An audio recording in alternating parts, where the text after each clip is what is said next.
वो दिन जब रणभूमि लाल हो चुकी थी। पांडवों का सबसे बलशाली योद्धा भीम 99 कौरवों का अंत कर चुका था। द्रौपदी की प्रतिज्ञा को पूरा करने वाला था।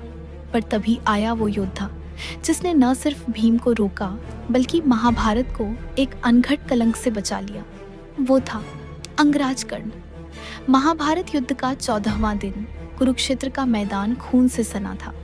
पांडवों ने एक गुप्त रणनीति बनाई थी। योजना थी कि अर्जुन, युधिष्ठिर, नकुल और सहदेव मिलकर कौरव सेना के सबसे शक्तिशाली योद्धा कर्ण को युद्ध के एक छोर पर उलझाए रखें और दूसरी ओर भीम अपने अजेय बल के साथ 100 कौरव भाइयों का अंत कर दे। यह योजना थी द्रौपदी की प्रतिज्ञा को पूरा करने की। जब तक मेरे केश खुले हैं मैं चैन नहीं लूंगी। जब तक भीम 100 कौरवों का वध नहीं करते मेरी प्रतिज्ञा अधूरी रहेगी। यह सिर्फ युद्ध नहीं था, यह था द्रौपदी के अपमान का बदला। यह था भीम का क्रोध जो 1000 हाथियों के बल के साथ रणभूमि पर उतर चुका था। भीम उस दिन रणभूमि पर यमराज बनकर उतरा था। उसकी गदा हर प्रहार के साथ कौरवों की सेना को चीर रही थी। हर कौरव भाई जो उसके सामने आया उसका अंत निश्चित था। 99 कौरवों का वध हो चुका था और अब भीम की नजरें थीं अपने अंतिम लक्ष्य पर, दुर्योधन। दुर्योधन, आज तुम्हारा अंत निश्चित है। द्रौपदी की प्रतिज्ञा आज पूरी होगी।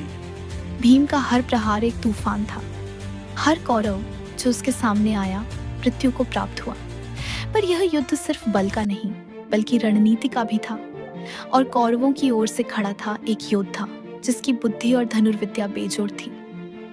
कर्ण उस दिन अर्जुन के साथ युद्ध में पूरी शक्ति से जूझ रहा था, पर उसकी तीक्ष्ण बुद्धि ने कुछ और देख लिया। दूर खड़ा दुर्योधन और उसके चारों ओर बिखरे हुए 99 कौरव भाइयों के शव।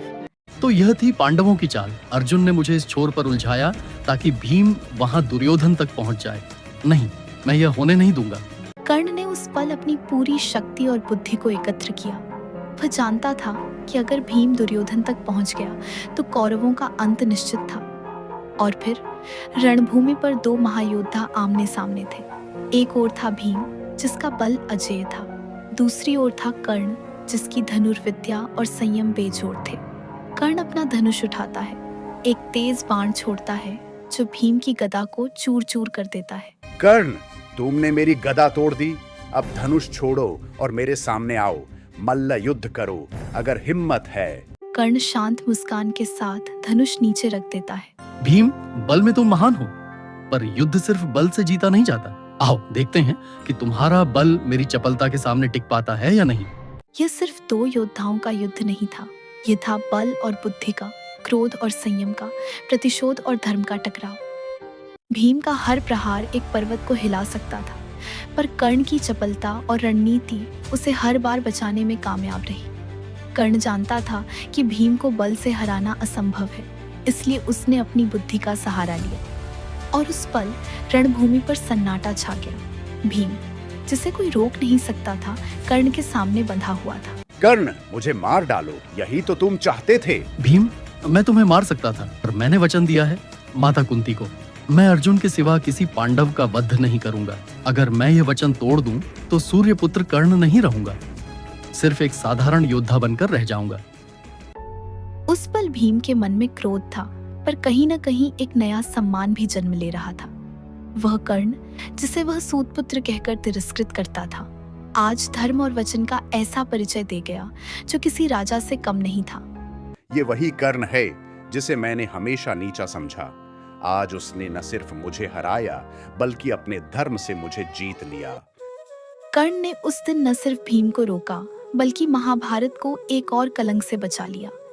उसके वचन और संयम ने यह सिद्ध कर दिया कि वह सिर्फ एक योद्धा नहीं बल्कि धर्म का प्रतीक था। क्या आपने कभी सोचा था कि भीम जैसा अजेय योद्धा भी पराजित हो सकता है?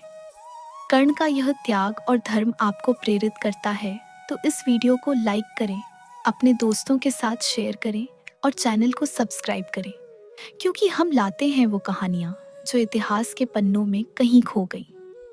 कर्ण ने उस दिन युद्ध में जीत हासिल की, पर सबसे बड़ी जीत थी उसके संयम और वचन की। वह न सिर्फ एक योद्धा था बल्कि धर्म का एक ऐसा प्रतीक जो आज भी हमें प्रेरित करता है। अगर कर्ण की यह गाथा आपके दिल को छू गई तो इसे अपने दोस्तों तक जरूर पहुंचाएं।